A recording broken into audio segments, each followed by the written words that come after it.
नमस्कार दोस्तों, आज के हमारे इस वीडियो में हम आपके लिए अजा एकादशी की व्रत कथा लेकर आए हैं। द्वापर युग में एक बार कुंती पुत्र महाराज युधिष्ठिर ने भगवान श्री कृष्ण से पूछा, हे केशव, भाद्रपद कृष्ण पक्ष की एकादशी का क्या नाम है? इस व्रत को करने की क्या विधि है? कृपा करके आप मुझे इस व्रत की विधि, कथा और इसका महत्व सुनाइए।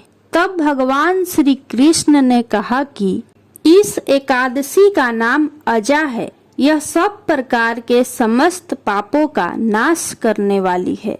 जो मनुष्य इस दिन भगवान ऋषिकेश की पूजा करता है, उसको वैकुंठ की प्राप्ति होती है।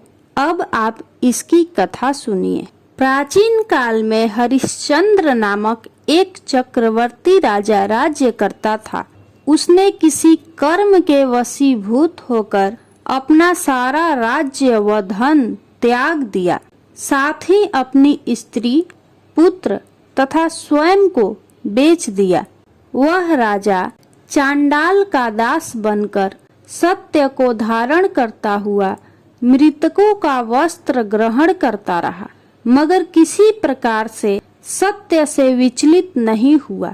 कई बार राजा चिंता के समुद्र में डूबकर अपने मन में विचार करने लगता कि मैं कहाँ जाऊं, क्या करूं जिससे मेरा उद्धार हो।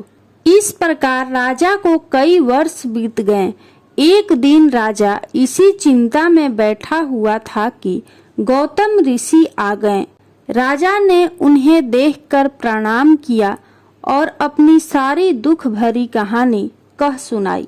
यह सुनकर गौतम ऋषि कहने लगे कि राजन, तुम्हारे भाग्य से आज से 7 दिन बाद भाद्रपद कृष्ण पक्ष की अजा नाम की एकादशी आएगी।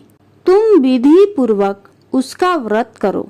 गौतम ऋषि ने कहा कि इस व्रत के पुण्य प्रभाव से तुम्हारे समस्त पाप नष्ट हो जाएंगे। इस प्रकार राजा से कहकर गौतम ऋषि उसी समय अंतर्ध्यान हो गए। राजा ने गौतम ऋषि के कहे अनुसार एकादशी आने पर विधि पूर्वक व्रत व जागरण किया। उस व्रत के प्रभाव से राजा के समस्त पाप नष्ट हो गए। इसी बीच राजा हरिश्चंद्र का पुत्र रोहित सांप के डसने से मृत्यु को प्राप्त हुआ। सव्या रानी द्वारा रोहित को शमशान में लाए जाने पर राजा हरिश्चंद्र ने रानी सव्या से शमशान का कर मांगा, लेकिन असहाय सव्या रानी के पास देने के लिए कुछ भी नहीं था। इसलिए उन्होंने अपनी चुनरी को चीरकर शमशान का कर चुकाया। अजा एकादशी के प्रभाव से राजा के समस्त पाप नष्ट हो गए। भगवान श्री विष्णु ने साक्षात प्रकट होकर राजा की प्रशंसा करी। स्वर्ग से बाजे बजने लगे और पुष्पों की वर्षा होने लगी। भगवान की कृपा से राजा का मृतक पुत्र भी जीवित हो गया। अजा एकादशी के व्रत के प्रभाव से राजा को पुनः उसका राज्य भी मिल गया।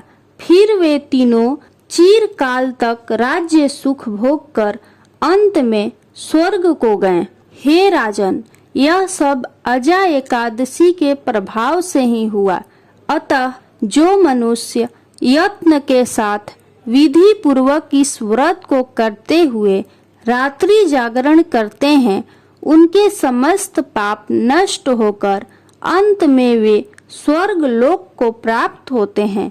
इस एकादशी की कथा के श्रवण मात्र से अश्वमेघ यज्ञ का फल प्राप्त होता है। बोलिए श्री विष्णु भगवान की जय।